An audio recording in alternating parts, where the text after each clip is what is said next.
We're going to get going, everybody. Please stand for the pledge. I pledge allegiance to the flag of the United States of America, to the republic for which it stands, one nation, under God, indivisible, with liberty and justice for all. Okay, Suzanne is out of town. I will be taking the role in place of Suzanne. She is out of town today, visiting family, which is a good thing. Mr. Curry, here, Mr. Bova, here, Mr. Brodsky, Mr. Core, Yes. Mr. Coyne, Mr. D'Elia, Here. Mr. Ford, Present. Mr. Kane, Here. Mr. Karam, Here. Ms. Senslin, Mr. Wallace, Yep. Mr. Total. Okay, we have a quorum. Sorry. Thanks. You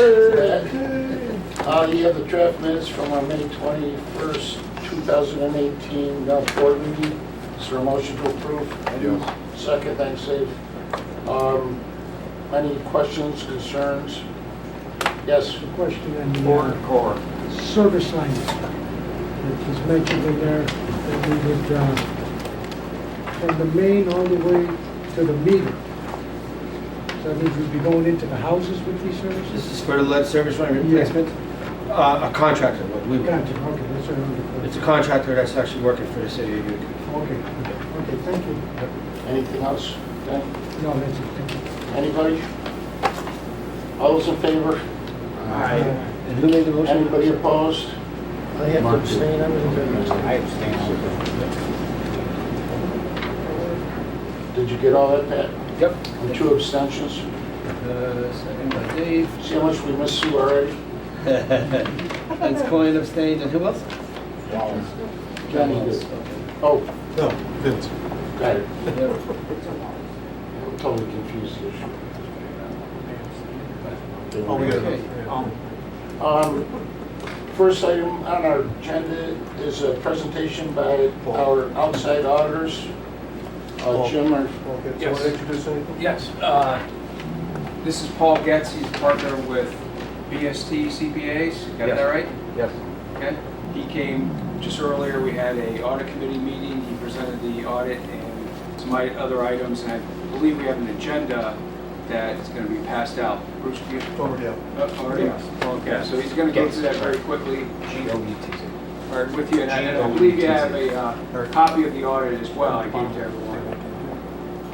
So at your leisure, you can go through that. If you have any questions, call me, call Pat.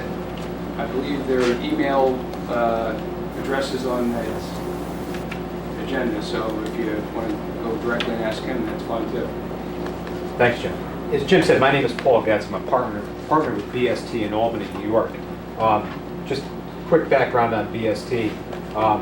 We're about a $15 million firm in Albany, New York. 30% of our revenues comes from auditing governmental financial statements. We do about 20 public authorities throughout New York State. We go as far west as Utica, and then we go as far south as New York City. So we audit a variety of authorities throughout New York State. We met with the audit committee in a heat-controlled room next door. Very hot. You guys got it nice and comfortable in here. But we went through the planning for the audit through the final communications with the audit committee. The positives to report on our 2017 audit is we issued no internal control deficiency reports.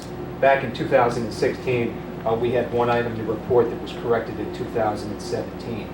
We spent a lot of time at the audit committee on some observations we made during the 2017 audit, some things for the authority to consider going forward. Our agenda is, with the audit committee, is in front of you there, and also our contact information of both my email address and the manager on the engagement is on there as well. We started our audit in February of 2018, concluded March 28th. The financial statements that you have that are posted on your website as well, it's a 68-page document, 66 of which are prepared by management. You engage us to produce an opinion on the financial statements, the fairness of the presentation of the statements. We issued an unqualified opinion on the financial statements. Highest level of assurance an auditing firm can give on an entity's financial statements. The other report that we issued is the very last 2 pages. and that's a report on internal control over financial reporting. It's required for any governmental organization where the audit is conducted in accordance with government auditing standards. And again, there's nothing to report on that as well. So all in all, a very positive audit. Some comments that we made for your consideration to think about going forward. Nothing to report outside that. Be happy to, again, to take questions or comments that you may have on the statements or the conduct of the audit. Did you want to add anything, Chris? Well, I just wanted to, I can add a couple of things. One, I was very pleased with the audit report this year and a variety of observations presented to us, things that would increase public transparency, which is basically improving information on the website, items that would reinforce the board's decisions, major decisions and responsibilities related to the annual meeting of the board, where major policies like the audit committee, the governance committee, some of the other items of significant importance to the operations of the board should be approved every year, or at least acknowledge that they exist, and that way you can put a date on it. Say, oh, reviewed by the board January of 2018, as opposed to usually the original date that we do those things back in 2008. You know, so it shows that the board is paying attention to those important things. So these are some of the things that were brought up, which were very good for us. Everything on the financial reports are a reflection of the year and summaries of the primary information that you get every month here at the board. And it was also good. There were several areas of compliments provided to the board, complimenting the board on having staff prepare financial statements, which is what the staff does. And apparently not all boards will pay attention to the finances as much as our staff does and our board does in oversight. And so that was a compliment to the board. The fact that there are clean opinions right across the board, and that there's no negative communications and no formal audit adjustments is a high compliment to the board's oversight and the staff's work. And so the other thing that was called to our attention were some things that are coming up in the future. One thing that is that will impact our financial statements this year is a new regulation related to how we reflect health insurance, future health insurance payments on the balance sheet. So there'll be, you remember we did this with retirement. Now we're going to be doing it with health insurance. It's a multi-million-dollar entry on the balance sheet. It's no more money coming out of the cash payments that we make every year, but it is an information piece on the balance sheet which shows that this is an obligation in the future. A good way of looking at these future obligations, not just this but others, is if tomorrow the operation of this of the water authority ended, what obligations are there from the resources that are available to the board for payment or distribution? So the fact that we're kept informed about what's going on in the future, we knew this was coming up. We now know that we need to reflect it in 2018. There's something else that might have to be reflected in 2019 or 2020, not as financially impactful as the health insurance would be. But this is information that comes here. Just as a reinforcement, the audit committee, which is the body that appoints the auditor. The board's audit committee policy, the board's policy gives the audit committee the responsibility for searching for, selecting, and providing oversight, and obligates the board for payment. We have had 3 years with our current auditor, BST. The audit committee needs to meet and decide what the next steps are for after this year. So I just want to say, as audit committee chair, I'm very pleased with the services that this auditor has provided.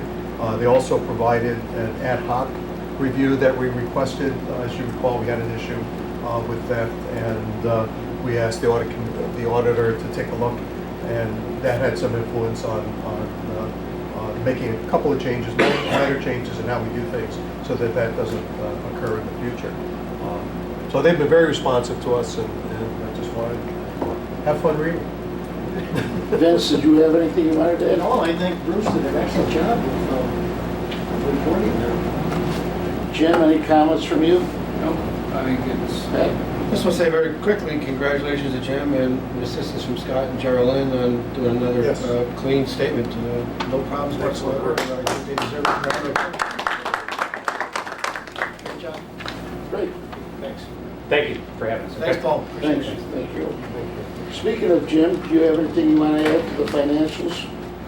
I believe you have the monthly financial, and just very quickly, consumption, we're above our budget by 2.5% consumption. Revenue, we're at the budget, and we're above about 450,000 compared to last year, so things are positive going forward. So there's nothing to really, it's any glaring that we need to be concerned about, at least right now. Any questions for Jim? Thanks, Jim. Pat?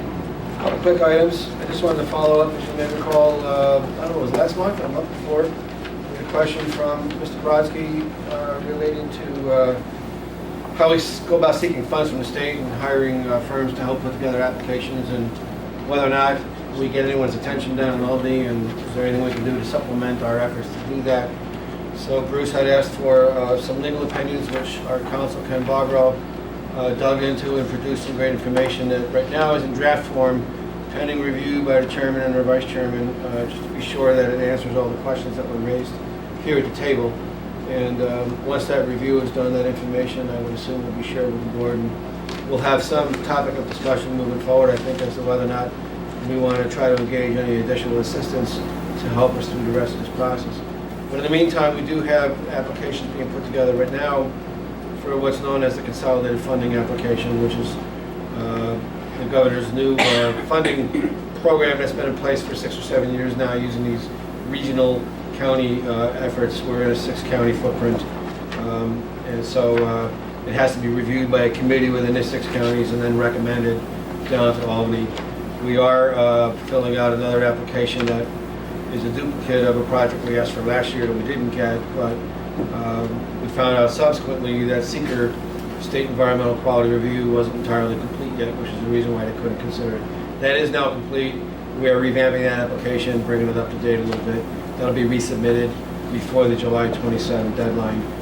So hopefully it'll go smoothly. I did have a conversation informally with somebody from Empire State Development late last week on Thursday, just talking in general about a potential next round of infrastructure funding that may come from the state, and what do we need to do to, sort of put a marker price in there for a project, which in this case would be our raw water line project that we're talking about from Hinckley down to the treatment plant. And we talked a little about the importance of it, the cost, but why it's important for both Nano Center and canal use and the whole Brookfield situation and the water levels in Hinckley Reservoir. So it was an encouraging conversation. Hopefully something good will come out of it. Last thing I wanted to mention, I just wanted to thank Mr. Kane for bringing an issue to our attention. There was a fire on Cosby Manor Road about 2 months ago, maybe? The local fire department up there said that they had to run a considerable length of hose to get to the fire. And they had a concern that there might not be enough fire hydrants up there. So at Mr. Kane's request, we did put that through our engineering department for review. They did determine that probably there's room to put more hydrants up there. They've identified 2 locations that we will work to try to get additional hydrants installed up there. So it'll improve safety. We're not in any kind of violation with the way it is now, but there certainly can be improvements just to facilitate the volunteers up there. So we'll be doing that work probably towards the end of the summer. It's not really part of the capital program because these are small projects. We already have parts in inventory. So we'll be doing that to try to help them out. Thank Mr. Kane for that. Yes, sir. Can I just recommend that if you're doing this, that you get together with the volunteer department, call the media, get a picture, responding to community need, working with the volunteers, and if the media doesn't show up, take the pictures and then send them to the media. but I just take advantage of this. Absolutely. Well, one of our engineers, Jim Benarzik, on our staff is a volunteer firefighter over in New York Mills. I think it's New York Mills. He actually made contact with the chief up there and met with him and discussed it. So, we thought we'd have one volunteer talking to another. No, that's and great. Discuss it. So I believe they're aware of our plans, and I think Mr. Kane might have already had some follow-up with the fire department up there. But certainly as we move through this, Nice picture when it's we'll over. make sure people are aware of the improvements. Get the volunteers there, get somebody stand. Eric, picture. So that's all I have unless there's any additional questions at the moment. Yes, Mr. I understand Brookfield Power is applying for, or they have to renew their license. They do. And so my question is, do we have any input? or Yes. should we have any? We are already developing, thank you for bringing that up. Actually, both the Jarvis facility in Hinkley Dam is up for renewal, and Brookfield's is coming up for renewal. And there are opportunities for public comment and interested parties. We're already putting together comments to be submitted. The deadline isn't right around the corner, but we want to make sure that we're fully prepared, and we will be weighing in on those. So we have kind of a draft that we're working on already of that information. Yeah, I understand it's a long-term process. It takes, my understanding is it takes 4 to 5 years. Yeah, I think it's comment periods for like 3 Yeah, years. I think the This is just a Brookfield, preliminary. Yeah, I think it's 2022, aren't they? And then Yeah. next year, I think it's It was in the next paper. It's a long April or process. May Yeah. is when they Somebody's will right. come back with some stuff from Somebody's right, the but initial they're doing it, Right. information, and then they will come back and say, Somebody's true. okay, we want to now And they do compliment And the they're not formal blaming the Don't authority. they- process of it, because we've done some initial information Yeah, I yet. just want to make So sure. the real formal Yeah. part comes and Dave will be next doing the year. same thing from his organization. But yeah, I think the Brookfield license isn't up for final renewal until 2023, but they do open up the comments periods very early on. So we are aware of that, and we're working on the information. Anything else, Rich? Any other questions for How Pat? long is that license usually? Oh, 20 years, something like that, 22 years? Is it longer than that, 30 30 to years? 40. It's a long-term, So it's long-term a, deal. it's a generational thing, so It what you is. get It today really is. is you're with it for the next 40 years. Yeah. And it's, I know I'm getting old because I remember when they did the last one. Yeah, it was a very long-term license. Thank you for correcting me. Anything else for Pat? Thanks, Pat. Any new business? Any old business? We're adjourned. Thanks, everybody.